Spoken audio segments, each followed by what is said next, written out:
What is this? What even is this situation? Well, what it is it's fodder for discussion about the multimedia meta and some of the pitfalls of content creation. One of them is, and this is something I mentioned in the description of this YouTube stream, the old hockey thing, where you may have heard the hockey analogy of not being the person who throws the second punch in a hockey fight. Because you're playing hockey, hockey player number 1 throws a punch at hockey player number 2, hockey player number 2 throws a punch at hockey player number 1. The referee doesn't see the first punch. The referee sees the second punch. Hockey player 2 goes into the penalty box. It's an old didactic sports analogy. An old didactic sports analogy about the way that you handle situations and whatnot. By the way, don't forget technology. YouTube and Twitch are both working on algorithm technology that essentially introduces your audience to your replacements if you ever tick them off. Kind of snooty, but our choices are either to complain about it or work with it. Twitch and YouTube do not have a compelling interest in your success, or lack of, as much as they have a compelling interest in keeping people watching. That's the thing. It's more important that people are watching stuff on YouTube than whether or not you're doing well in the eyes of YouTube. Same thing with Twitch. So to that end, these platforms are developing technology so that if anything happens to you, like something bad, or you can't stream anymore, or you can't make videos anymore, or anything like that, or anything of that sort, or you decide you don't want to do it anymore, all that traffic on your channel has somewhere else to go. All those people have somewhere else to go, and the system has probably already introduced them to your replacement. Sounds pretty bad, but it's in the best business interest of these platforms to do this. Twitch does this too. With the algorithms constantly trying to find an audience for you, no matter how successful or not they are. What this means is that there's going to be a decent amount of people, minimum, in your audience, not your fan base, your audience, who don't know anything at all about any drama that you're putting up with. There's going to be people who are going to be introduced to you specifically, and they're not going to have any idea about any drama you're dealing with. So if you decide to bring up drama in your videos or on Twitter or whatever, it sours your first impressions of these people and defeats the purpose of the algorithms introducing you to a new audience. And this is something I'm thinking about with regards to my own channel as well.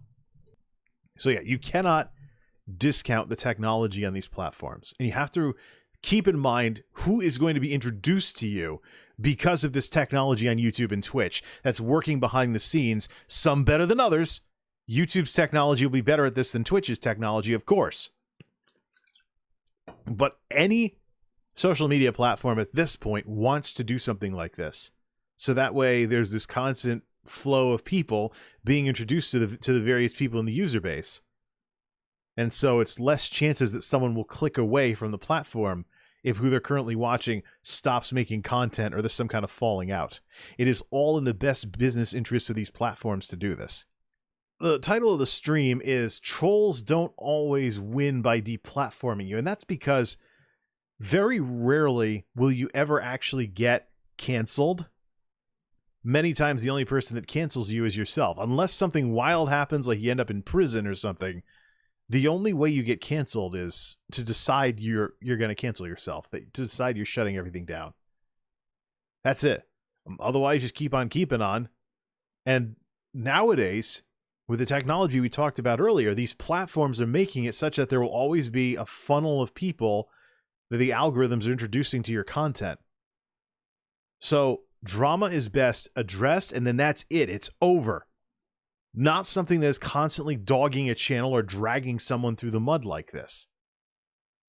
So, but if somebody is very sensitive and trolls know they can bait them into dragging themselves through the mud and ruining their first impression of whoever the algorithms are feeding into their videos, without any of their efforts taking that into account.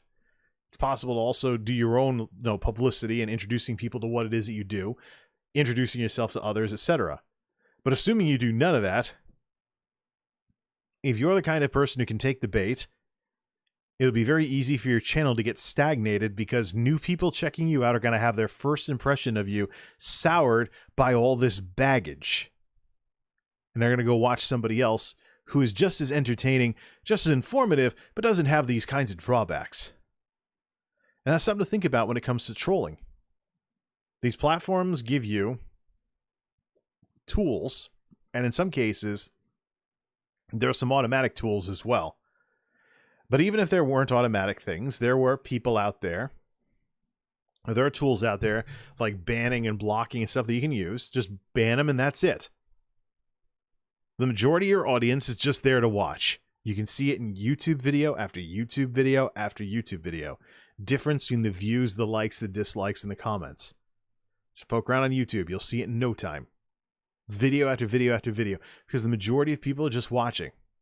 And so when you focus on somebody who's acting up, you are focusing on a very small percentage of your audience that is disproportionately screeching for attention.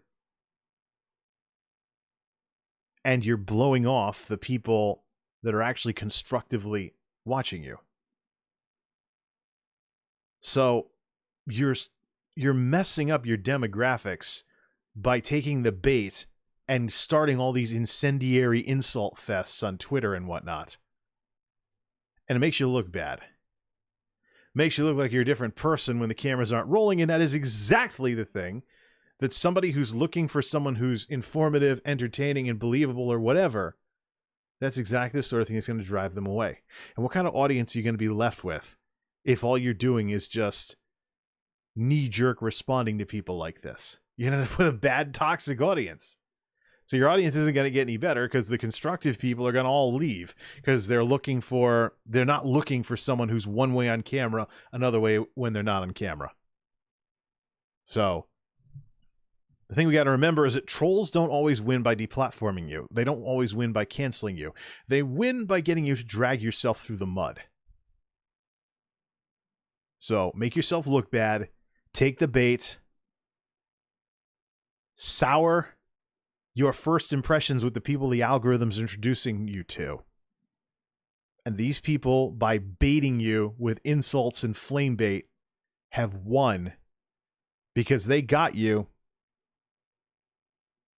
to basically defeat the purpose of the algorithms that are trying to send people your way so your channel can grow. It's the world we live in. And I've seen similar issues with other streamers and other people making videos as well, where people bait them into getting all negative.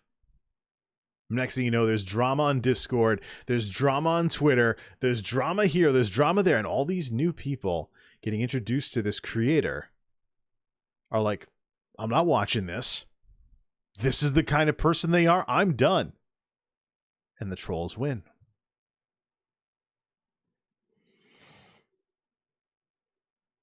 Now more than ever, you don't have to put up with this crap. That's the way it is, though. Trolls don't always win by deplatforming you. They win by making you, sabotage yourself, undercut yourself. That's what I was waiting for. Long night. They win by getting you to undercut yourself or sabotage yourself or trip over your own feet. That's the world we live in, folks. This is MultimediaJay signing off. Thanks for stopping by.